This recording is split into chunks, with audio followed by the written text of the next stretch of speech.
Africa Content TV.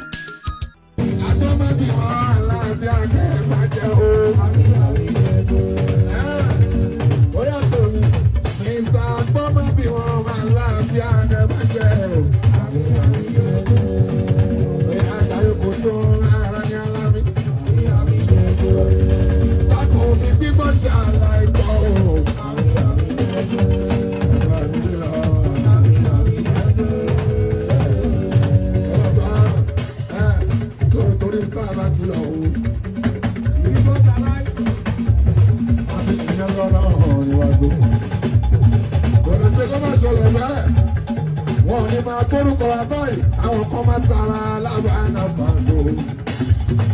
A ò ní wà ń kóró báyìí káwọn kan máa máa bínú àjùbọ̀rẹ̀ àwọn àṣọ ara. Ẹja mi sílẹ̀ wẹ̀rẹ̀ ẹ̀yàn bàdó. Bá a ṣe òye lọ́la àgbà ìtàkùnlẹ́kùn èèyàn tí ó fò mí ló. Owó ìrìn wà lọ́wọ́. Ó sì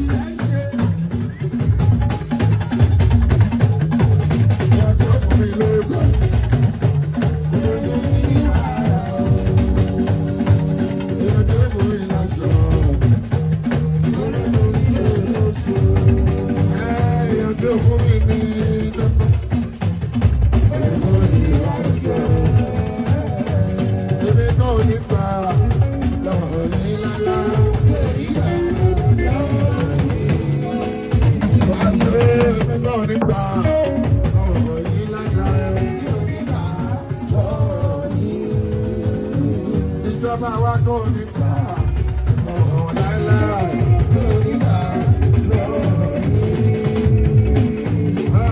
Olúwa mo mi tó lọ.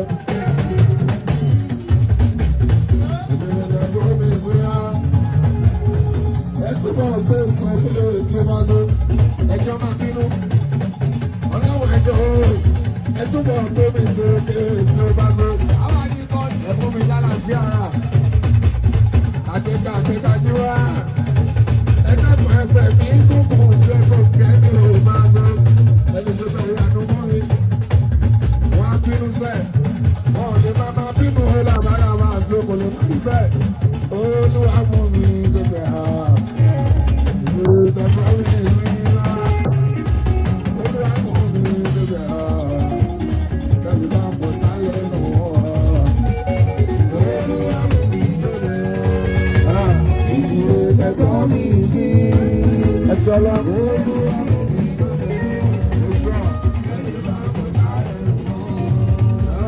Àwọn ojú la rí ẹ̀dá lè mọ̀ pé ilẹ̀ dúró tán. Àwọn ojú la rí ẹ̀dá lè mọ̀ pé ilẹ̀ dúró tán. Àwọn ojú la rí ẹ̀dá lè mọ̀ pé ilẹ̀ dúró tán. Àwọn ojú la rí ẹ̀dá lè mọ̀ pé ilẹ̀ dúró tán. Báyìí ló ní ìdúró kí ó bá tó. Ìgbésí ayé jí bá wọn máa sọ ìgbẹ́ ti fẹ́ láti bẹ̀rẹ̀ wọn náà bá ẹ̀ka tó ojú orí. Kò dẹ̀bi tó ti bẹ̀rẹ̀ lọ́pọ̀lọ́. Àwọn ojú láàrí ẹ̀dá lè mọ̀ pẹ̀lẹ́ dúró tán. Àwọn ojú láàrí ẹ̀dá lè mọ̀ pẹ̀lẹ́ dúró tán. Báwo ló ṣe wà lẹ́nu? Oyè sẹ́yìn jẹ́.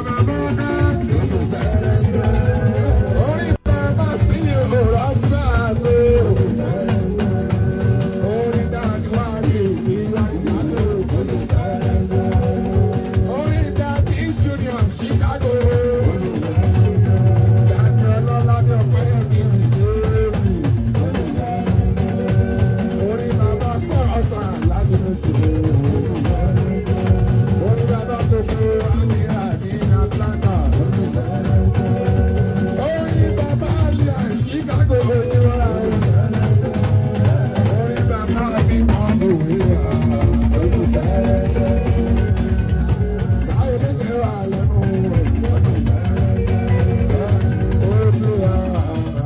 gbogbo.